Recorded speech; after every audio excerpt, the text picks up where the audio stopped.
Got told to leave a military base on Christmas Eve, by email, no less. Nora Talbot, civilian consultant, walked out under flickering fluorescence, steel thermos in hand. Still warm from a coffee no one offered her.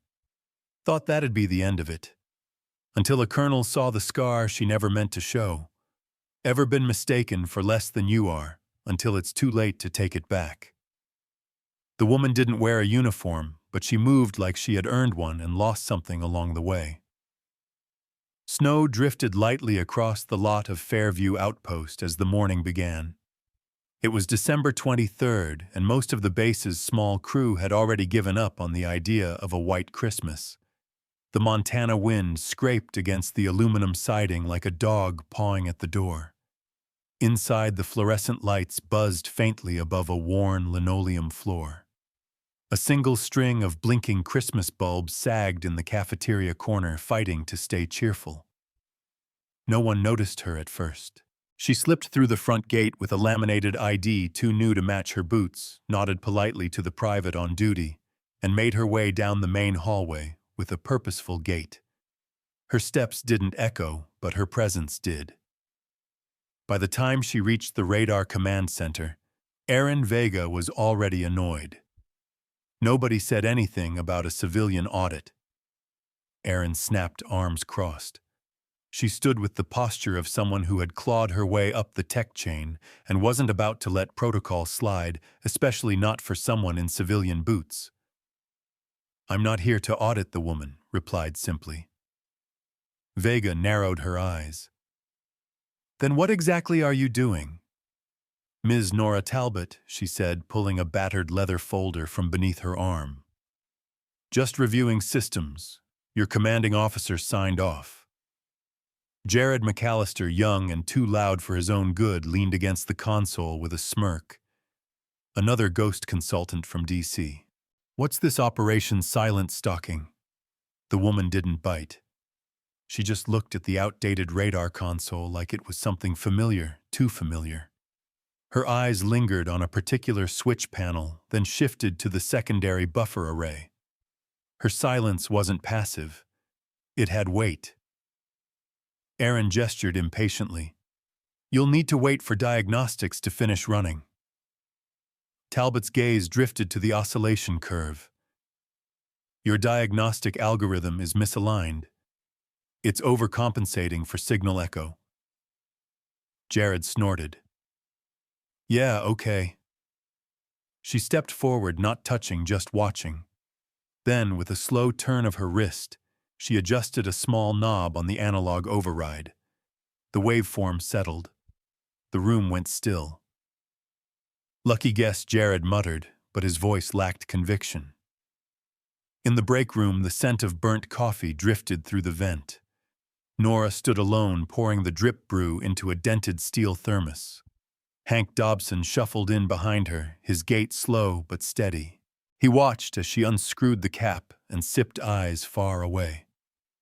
"Didn't think anybody still used one of them," he said, pointing to the faded emblem etched into the thermos, a winged triangle with the words D609 flight support, half scraped away.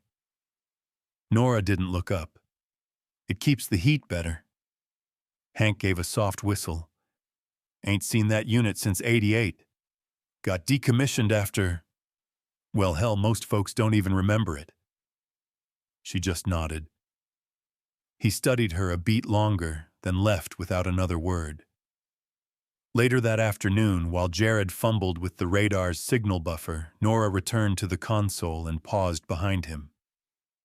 "That signal isn't noise. It's a ghost ping from your east array." He waved her off. "Everything's calibrated." Still, she didn't move. Aaron, watching from the doorway, gave in to instinct and opened the cabinet interface. After a few keystrokes, the truth flickered on screen, a minor buffer misalignment, enough to confuse incoming transmissions during a storm. She didn't say anything, just looked at Nora, who nodded once before turning back to her notes. That evening, as snow thickened outside and the Christmas bulbs blinked against the cold, Hank stood alone in the storage archive.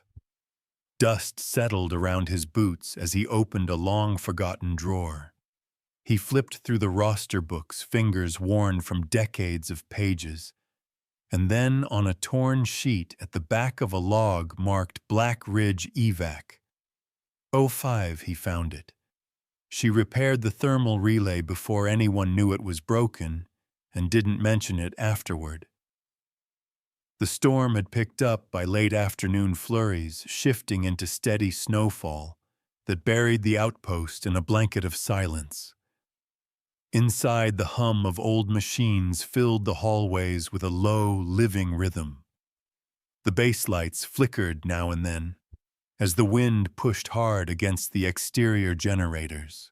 In the cafeteria, silver bells played from a portable radio resting atop the vending machine. A few trays sat abandoned on the counter. Turkey sandwiches already curling at the edges, green jello half melted into its plastic cup. Nora moved through the corridors like a shadow that remembered the shape of light. No one had assigned her a specific task, and yet systems seemed to realign after she passed. Thermal venting in Corridor B stabilized.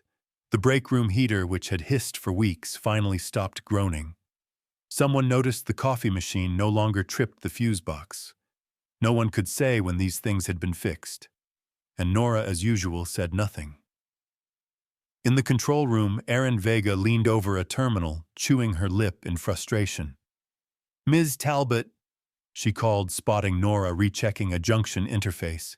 "You don't have clearance to alter base systems." Nora turned her voice calm. Paragraph 3.47 of the Contractor Supplement allows a technical consultant to execute temporary bypasses in case of operational hazard, especially when weather threatens network continuity. Vega blinked. The quote was perfect. "You memorized the protocols," Nora said. "I lived them." Across the room, Hank Dobson pretended to read a clipboard. His eyes weren't on the wires or the diagnostics, but on the way Nora's hands moved, efficient, unfussy, practiced. Later, alone in the archive bay, he slid open a rusted drawer and pulled out a yellowed log stamped Black Ridge Recon. Most of the page was clean. One line wasn't personnel redacted, interim field command. He stared at the line, then at the scribbled initials scrawled in faint ink at the edge, NT.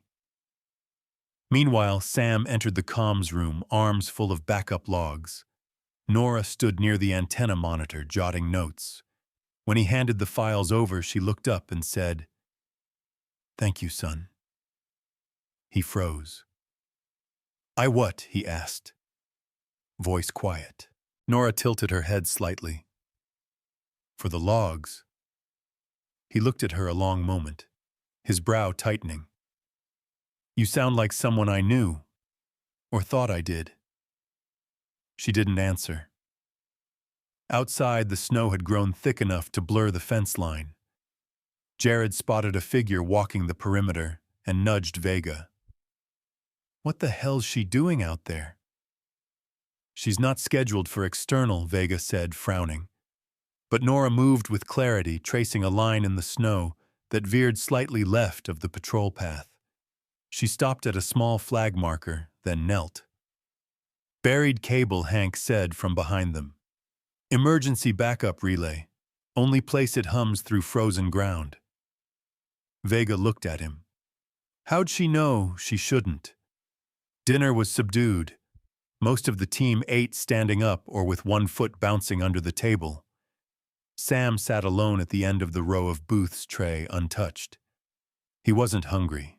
His gaze drifted across the room toward Hank, who had just sat down with a sandwich and a thermos of hot cider. "She doesn't belong here," Hank murmured to no one in particular. Sam looked up. "Because she's not cleared," Hank shook his head slowly. "Not because she's an outsider.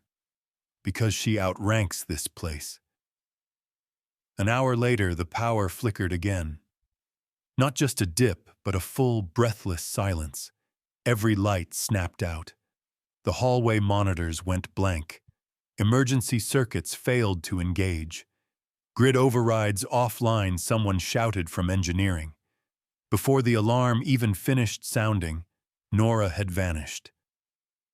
By the time the team reached the basement manual override, power was already returning slowly in pulses. Jared blinked as the terminal booted up again. Who? The lever for local reroute was still warm. Nora stood by the side panel, brushing dust from her sleeve. Vega stared at her. How did you know I've been here before? She said softly, and walked away. That night, in the dim barracks wing, Sam lay motionless in his bunk.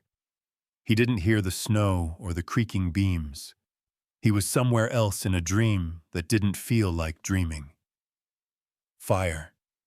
The scent of metal tearing oil burning. The roar of wind and steel.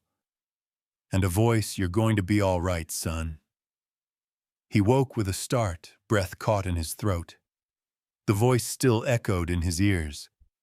It was calm, firm. It was hers. Down the road, the diner stayed open late.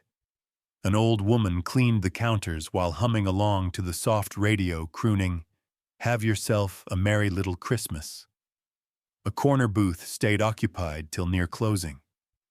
Nora sat alone, sipping warm apple tea, her reflection small in the fogged window. Clearance Alpha 9, final note. Mission terminated, record sealed. He stared at it for a long time, then slowly closed the file and locked the drawer. Outside in the cafe down the road, a waitress wiped down the counter, while It's a Wonderful Life played softly on a wall-mounted TV. Nora sat at the corner booth, her thermos next to a plate of blueberry pie. She placed exact change on the tray, then added a wheat penny from 1957, worn smooth with time. When the waitress picked it up, she paused. This a joke? Nora gave a slight smile. Just lucky, I guess. And then she was gone. She repaired the thermal relay before anyone knew it was broken, and didn't mention it afterward. The storm had picked up by late afternoon flurries, shifting into steady snowfall that buried the outpost in a blanket of silence. Inside, the hum of old machines filled the hallways with a low, living rhythm. The base lights flickered now and then as the wind pushed hard against the exterior generators. In the cafeteria, silver bells played from a portable radio resting atop the vending machine. A few trays sat abandoned on the counter, turkey sandwiches already curling at the edges, green jello half melted into its plastic cup. Nora moved through the corridors like a shadow that remembered the shape of light. No one had assigned her a specific task, and yet systems seemed to realign after she passed. Thermal venting in Corridor B stabilized. The break room heater, which had hissed for weeks, finally stopped groaning. Someone noticed the coffee machine no longer tripped the fuse box. No one could say when these things had been fixed, and Nora, as usual, said nothing. In the control room, Erin Vega leaned over a terminal, chewing her lip in frustration. "Ms. Talbot," she called, spotting Nora rechecking a junction interface. "You don't have clearance to alter base systems." Nora turned her voice calm. Paragraph 3.47 of the contractor supplement allows a technical consultant to execute temporary bypasses in case of operational hazard, especially when weather threatens network continuity. Vega blinked. The quote was perfect.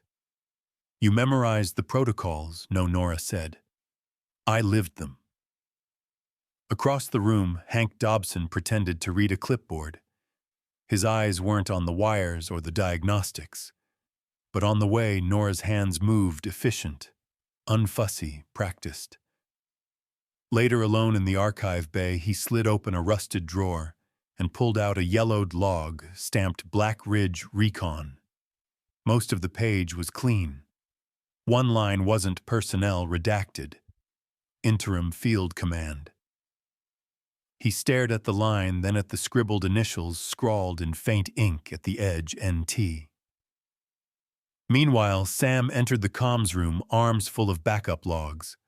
Nora stood near the antenna monitor, jotting notes. When he handed the files over, she looked up and said, "Thank you, son." He froze. What?" he asked, voice quiet. Nora tilted her head slightly. "For the logs." He looked at her a long moment, his brow tightening. "You sound like someone I knew, or thought I did." She didn't answer. Outside, the snow had grown thick enough to blur the fence line.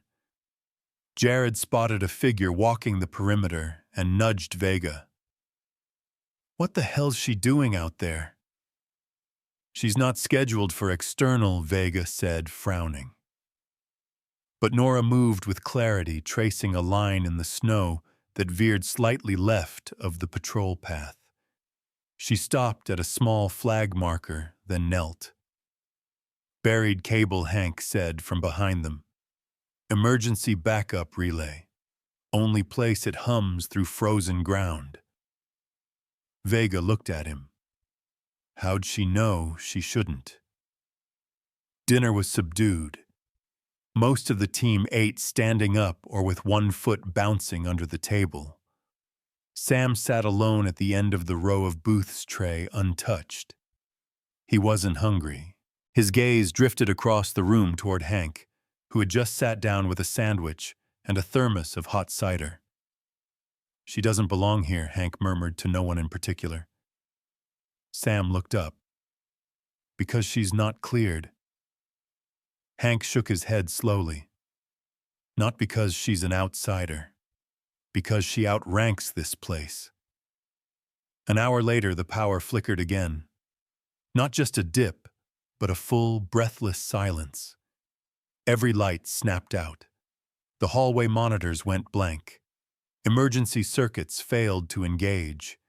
Grid overrides offline, someone shouted from engineering. Before the alarm even finished sounding, Nora had vanished. By the time the team reached the basement manual override, power was already returning slowly in pulses. Jared blinked as the terminal booted up again. "Who?" The lever for local reroute was still warm. Nora stood by the side panel, brushing dust from her sleeve. Vega stared at her. "How did you know I've been here before?" she said softly and walked away. That night, in the dim barracks wing, Sam lay motionless in his bunk. He didn't hear the snow or the creaking beams. He was somewhere else in a dream that didn't feel like dreaming.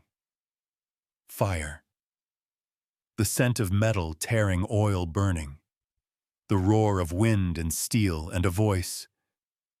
"You're going to be all right, son." He woke with a start, breath caught in his throat. The voice still echoed in his ears. It was calm, firm. It was hers. Down the road, the diner stayed open late. An old woman cleaned the counters while humming along to the soft radio, crooning "Have Yourself a Merry Little Christmas." A corner booth stayed occupied till near closing. Nora sat alone, sipping warm apple tea, her reflection small in the fogged window. Her badge isn't even real. Jared said it loud enough for the whole room to hear. December 24th dawned dim and heavy. Snow thickened overnight, and by mid-morning the Fairview access road had shrunk into a single white ribbon barely visible through the windows. Wind rattled the ducts, and a fine powder of frost danced along the sill edges. Inside the base exhaled the tired breath of people just waiting for permission to pause. A cafeteria email had pinged everyone's inbox an hour earlier with the subject line, "Merry Christmas Eve. Reminder holiday standby begins at 1700. Most hadn't opened it. In the briefing room, Nora Talbot sat in the back corner, fingers resting on a closed folder. She'd said almost nothing all morning. Aaron Vega sat opposite her, shifting between a report and a growing tightness in her chest. The air between them felt like it hummed, but no one made eye contact. Unauthorized adjustments to systems, no prior clearance, and failure to log entries through proper channels, Vega had written. Her voice trembled only slightly as she read it aloud to Colonel Slater. He nodded, understood. He didn't raise his voice. "Ms. Talbot, we appreciate your help, but it's best we stay within protocol." Nora stood slowly, her breath steady. "Of course." Slater glanced toward Vega, then back to Nora. "You'll be escorted out at noon, weather permitting." She only nodded again. Not a flinch, not a question. Just the quiet collection of a notebook, the gentle folding of a scarf. She did not argue. Jared leaned in from the doorway, voice dripping with amusement. "Her badge isn't even real." The room fell silent. Nora didn't turn, but Sam did. He looked up from his seat near the window, eyes hard. It was the first time anyone had seen him look directly at Jared with anything more than mild confusion. "That's supposed to be funny?" he asked. Jared blinked. "It's true. You think everything is." Nora passed between them without speaking. By noon, her duffel was packed. The snow outside had risen to the lower lip of the windows, and the sound of tires crunching against ice had disappeared. A transport van was requested, but no confirmation came. Communications were spotty. Hank stood by the front console, arms crossed. "You're really going," he said, not as a question. Nora offered him a faint smile. "Orders are orders." He didn't smile back. "Some orders don't deserve saluting." In the cafeteria, reheated stuffing filled the room with the scent of time and regret. A half-burned pot of coffee hissed behind the counter. Sam sat by the window, fingers brushing against a small tin of mints he hadn't opened. He watched Nora pass through the glass, her coat pulled close. That was when the lights snapped off. A collective gasp rolled through the hallway. Then silence. No hum. No fallback beeps. Even the generators didn't pick up the slack. Aaron sprinted to the radar room, screens blank, keyboards dead.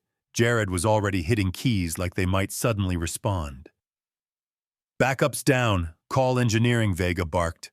"Already tried." No response.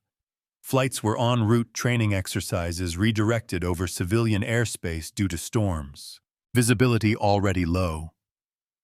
"Talbot," someone shouted instinctively, but she was already at the door. She stopped, turned, walked no strode across the control room floor. The tension was palpable, like someone had just drawn a line and she'd stepped over it. Her boots thudded softly on the tile as she dropped to one knee at the wall panel. "What the hell are you doing?" Slater demanded, rushing in behind her. She didn't answer. Instead, she pulled open the junction box and with two rapid movements stripped and rerouted 3 power leads. Sparks hissed once, then the monitors blinked to life. 1, 2, then all of them. The radar flickered, caught signal, and held steady. Aaron gasped. The display stabilized just in time to redirect 2 incoming pilots through the southern vector. Everyone froze. Colonel Slater stared at the screen, then at Nora. "You bypassed the security relay manually," he said. She stood, dusting her palms. "Yes, and how would you know how to do that?" She didn't respond. Then the wind caught the side door. It blew open halfway before Jared shut it. In that moment, her coat flared outward, and Slater saw it. A long, pale scar curved from just beneath her collarbone, disappearing under the shirt. It looked like it had been sealed with grit and survival. He stepped back. His voice dropped to a whisper. "That's real." Nora met his eyes, calm, unshaken. Behind her, Aaron stood, frozen, mouth parted. Sam gripped the mint tin tighter in his hand. Outside, the snow continued to fall. Slater didn't salute her. He just said softly, "We thought you didn't make it out." By late afternoon, Christmas Eve settled like a hush over the storm. The wind outside had grown crueler, more purposeful. It groaned against the walls of Fairview Outpost, dragging snow in tight whirls across the courtyard. Inside the base felt half-asleep machines humming lowlights flickering as if exhausted. Colonel Slater stood near the operations bay, hand on his belt, watching Nora with a gaze that had lost its suspicion. He gestured her toward the old debriefing room unused in years, door creaking on its hinges. "Let's talk," he said. She followed without a word. The room smelled of paper and aged vinyl. The light overhead buzzed faintly. Slater didn't sit. Neither did she. "Black Ridge," he said. "That was you. You flew out the wounded. Alone." Nora didn't move. "They said the chopper never came back. That the pilot disappeared." She looked at him, then not denying, not confirming. Just steady. "They needed someone," she said. "So I went." Slater exhaled. It wasn't quite a sigh. It was something older than that. "I signed your dismissal," he murmured. "And here you are rewiring our systems with hands steadier than mine." There was a knock. Sam stood in the doorway, face pale. "Sir," he said, "may I—" Slater looked to Nora. She nodded. Sam entered slowly, holding something wrapped in cloth. He unfolded it on the old wooden table, revealing a charred photo, edges brittle.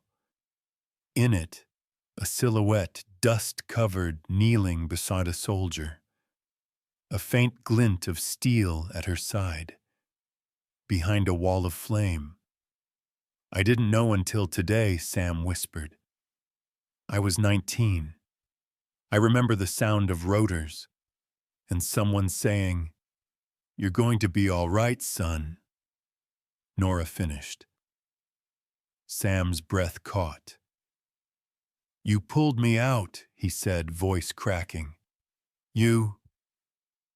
That was you." She gave a small nod. He knelt right there on the faded tile, hands clenched. "I never got to say thank you."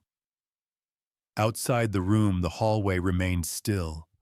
Hank Dobson sat on a folding chair, a faded pension report open on his lap.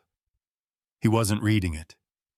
He just waited, watching the closed door with the quiet of someone who already knew what was being said inside.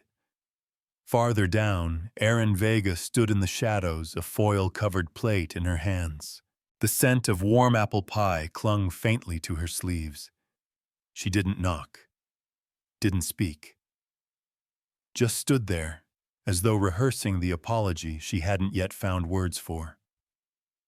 Inside, Slater took a slow step toward the table. "I'm drafting the order," he said quietly. "Your file's coming back." Nora didn't answer. Sam rose, wiping his face, then reached into his pocket. He placed the tin of mints onto the table beside the photo. "For the road," he said softly, and smiled. Nora smiled back, just barely. Erin finally took one hesitant step forward. I brought pie," she said, her voice barely above a whisper. Nora turned. Erin cleared her throat. "I owe you more than pie." Nora's gaze was kind, not pitiful. "Start with pie," she said. Then the intercom cracked. A distorted voice broke through incoming aircraft requesting emergency clearance. "Comms unstable. Request immediate assistance." The room fell still. Nora moved first. She crossed to the door, tightened the belt of her coat with practiced precision, and turned to Slater. "Show me the console." He didn't hesitate this time. As they moved down the hall, the others followed, quiet, alert, changed. The diner down the hill had closed early for Christmas Eve. Lights off, chairs stacked. Through its frosted window, a paper sign fluttered in the breeze, closed for family time. Merry Christmas. Fairview wasn't ready for family time yet. It had work to do, and so did she. The radar hummed back to life, but no one dared speak while Nora worked. It was 10:45 p.m. on Christmas Eve, but no one at Fairview Outpost was counting. The blizzard hadn't relented, and the winds roared like something alive outside the steel walls. Red emergency lights pulsed softly overhead, casting long shadows. Someone had left cinnamon rolls in the break room, now cold. Coffee sat burnt in the pot, untouched. Inside the radar control room, it was as quiet as a chapel. Nora stood at the console, sleeves rolled, eyes locked on the flickering screen. Her fingers danced over the interface, not with panic, but with memory. She moved like someone returning home to a language everyone else had forgotten. The main radar had failed again. A cascade of interference signals had blinded the feed. With the aircraft inbound and communication unstable, panic had no room here. Slater stood at the back of the room, arms folded, saying nothing. His presence was permission enough. "This board's junked," Aaron muttered, eyeing the power surges. "Signal bouncing off the hills." "No time to reroute via satellite," Jared added. His voice held no sarcasm now, just urgency. Nora knelt beside the panel, pried open a rusted auxiliary port, and said, "We go analog fallback. System 9A. Mid-90s protocol." Everyone blinked. Sam was the first to move. "I'll input," he said quickly, taking position at the keyboard. "You know the code set?" Jared asked. "No," Sam said, glancing at Nora. "But I'll learn." She nodded once and dictated a stream of numbers. Behind them, Aaron checked the power regulators. Voltage spiking, pulling from the battery grid. "We need to balance it, or we'll fry the monitor." Jared, already moving, adjusted the thermal stabilizer and jammed a wedge under the coolant line. "That'll hold barely." For the first time, they moved like a team. No one paused to question. No one second-guessed. Instructions came from Nora, clipped but calm. Actions followed. The wind howled louder. A low crack echoed down the hallway, probably a fallen tree. No one turned their head. "Signal stabilizing," Sam announced. "Not enough," Nora replied.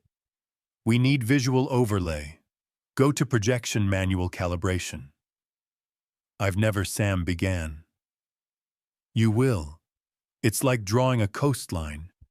Use your hand, not your eyes." He adjusted, sweat beading at his brow. The green dots flickered, then blinked steady, and then... "Base, this is Flight 2031. We've got partial visuals. Request vector alignment." "Anyone there?" Nora leaned in. 2031, you're coming in shallow. Adjust heading 7 degrees starboard, drop 200 feet." A long pause. "Copy that, adjusting." "Got it."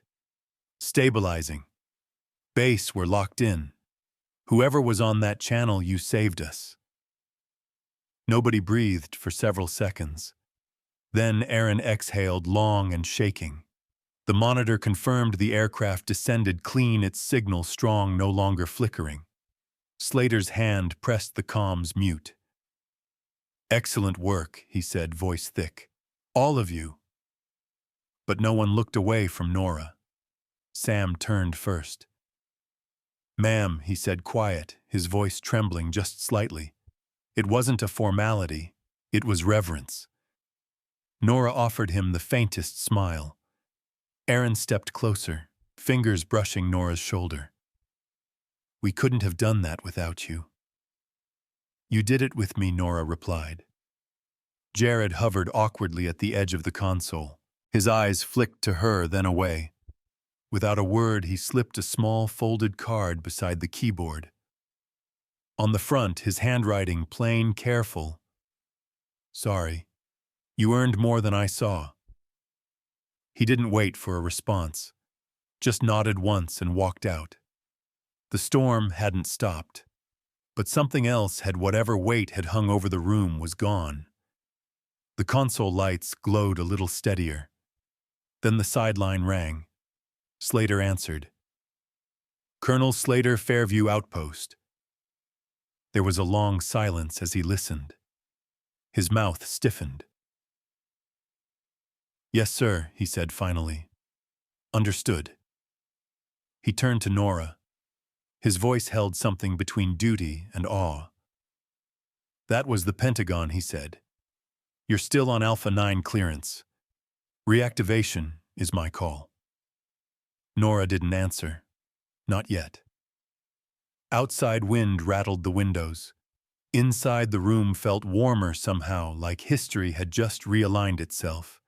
The snow cleared by morning, but Nora had already packed. Fairview Outpost on Christmas morning looked like a postcard from a quieter time. Light streamed through frost-lined windows. The winds had finally died, leaving the world muffled in white. Only a skeleton crew remained. In the cafeteria, cinnamon swirls steamed beside pitchers of orange juice. Someone had brewed a fresh pot of coffee, dark rich, too strong. A potpourri bowl gave off the scent of cloves and dried cranberries. The radar console was dark now, its glow absent, its hum silenced. The emergency had passed. So had something else, something harder to name. Nora Talbot stood alone at her station, sliding the last sheet of her handwritten report into a folder already worn at the seams. She placed it in the outbox with care. Her name wasn't on the cover. It didn't need to be. The base felt still, like it was holding its breath, or maybe saying goodbye. Footsteps approached from behind. It was Sam, holding a brown paper bag in both hands. His scarf was too big and his coat sleeves still a bit too long, but he looked older than yesterday. I packed breakfast, he said. Waffles, a clementine, and coffee. No sugar. I figured. She accepted it without a word, only nodding. When their fingers brushed, Sam almost said something, but didn't. They walked together to the entrance gate, boots crunching in snow that sparkled under the pale sun. It wasn't a long walk, but neither rushed it. When they reached the checkpoint, she paused. You okay? She asked gently. Sam nodded. Better than before, he said. Thank you, ma'am. She gave a small smile, the kind that faded before it fully formed. Keep your hands warm, she said, tapping the paper bag lightly. From down the hall came hurried steps. Erin Vega rounded the corner, breathless coat half-zipped. She held out a folded note. Didn't want you to leave without this.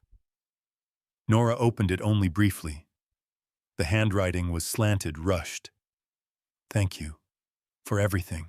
See you again, maybe somewhere quieter. Erin hesitated. You could stay, you know. I think we'd all... Well, no, Nora said softly. This place has a heartbeat again. That's enough.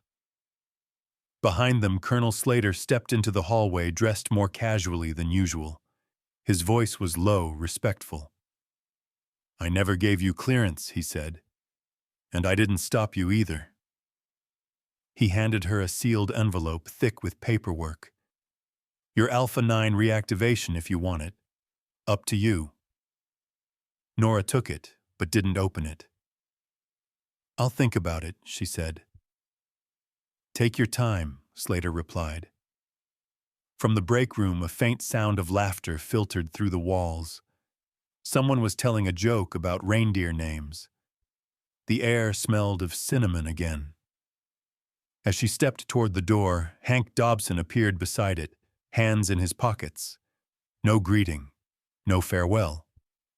Instead, he pulled something from his coat and handed it over. A silver insignia dulled with age, shaped like a winged compass. Only the sky knows the weight you carried, he said. She took it gently, tucked it inside her pocket. Then, without fanfare, music, or even the sound of a door creaking. Nora Talbot walked out. No one clapped. No one called after her. But from every window someone watched. The road beyond the outpost was flanked by pine trees heavy with snow. Tire tracks marked the only movement that morning. The cold had settled in again, but the wind had calmed. Peace at last. 40 miles south, a roadside diner with a blinking neon mug sat quiet in the early hours. Inside, the radio played soft jazz, just saxophone and upright bass. Nora sat in a booth near the back coat, still dusted with snow. Her thermos rested beside her. She ate slowly, savoring each bite of waffle. No one paid her much mind. A waitress refilled her mug and asked, "Rough night," Nora smiled barely. "Just did what I was trained for." On the small TV behind the counter, the morning news played quietly. And in aviation news, a military transport flight was guided safely through last night's blizzard by what officials are calling unusual expertise. The identity of the controller remains unconfirmed. The anchor looked puzzled, then continued.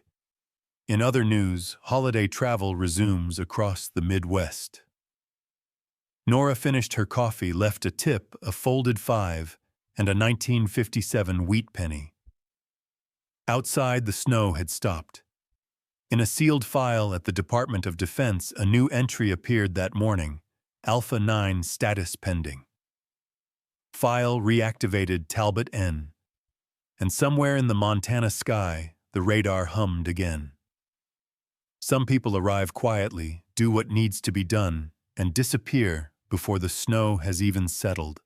Nora Talbot was one of them, a reminder that true strength doesn't need a title, and that the ones we overlook often carry the heaviest burdens. Kindness offered without condition has a way of finding its way back even when the world forgets your name. So maybe today, if someone seems out of place, pause before you judge. Sometimes the people who don't belong are the ones who keep everything together.